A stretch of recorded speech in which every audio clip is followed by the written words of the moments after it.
Hoje nós vamos falar sobre o Imposto sobre a Propriedade Territorial Rural, o ITR, um imposto incompreendido. Em 1964, em outubro de 1964, foi encaminhada uma mensagem de número 33 do Poder Executivo ao Congresso Nacional com o projeto de lei que, uma vez aprovado, se consubstanciou no Estatuto da Terra, Lei 4.504, de 30 de novembro de 1964. Entre as diversas razões apresentadas na mensagem, entre os problemas políticos, socioeconômicos e em atendimento ao programa Aliança para o Progresso prevista na Carta de Punta del Este, da qual o Brasil era signatário, estava a necessidade de melhorar as condições de vida da população, incrementando renda municipal de sorte a inibir o êxodo rural. Assim, foi criado o Imposto sobre a Propriedade Territorial Rural, famoso ITR, muito conhecido como o Imposto do INCRA, cujo resultado da arrecadação seria destinado ao município. Tal imposto tinha um critério de progressividade e regressividade. Desta forma, quem produzisse mais pagaria menos imposto do que quem produzisse menos, que pagaria mais. Era um imposto para não ser pago, em razão do incentivo à produção agrícola. E o próprio Estatuto da Terra determinava como calcular este valor. Atualmente, este cálculo tem como base o artigo 49 da Lei 9393 de 96. O ITR foi cobrado e administrado pelo INCRA, Instituto Nacional de Colonização e Reforma Agrária, até a Constituição de 88, na qual, por ser imposto federal, deveria ser de responsabilidade e destinação exclusiva da União Federal. Uma emenda constitucional em 2003, entretanto, permitiu que o resultado da arrecadação fosse alterado. Se o município optar por fiscalizar e cobrar o ITR, deverá celebrar um convênio com a União. Com isso, terá direito a 100% da arrecadação.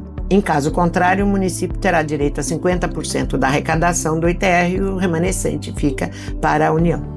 Os municípios viram aí uma nova fonte de renda, especialmente os de pequeno porte, cuja arrecadação de outros impostos era incipiente. As propriedades rurais se tornaram uma nova fonte de receita exatamente como idealizado pelos criadores do Estatuto da Terra e do próprio programa Aliança para o Progresso.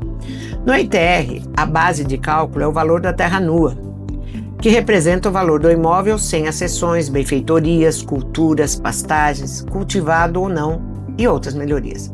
Já o Imposto Predial e Territorial Urbano, IPTU, a base de cálculo é o valor venal do imóvel, no qual se computam também as accessões e benfeitorias. Todavia, diversos municípios têm utilizado a base de cálculo do IPTU para lançar o valor do ITR.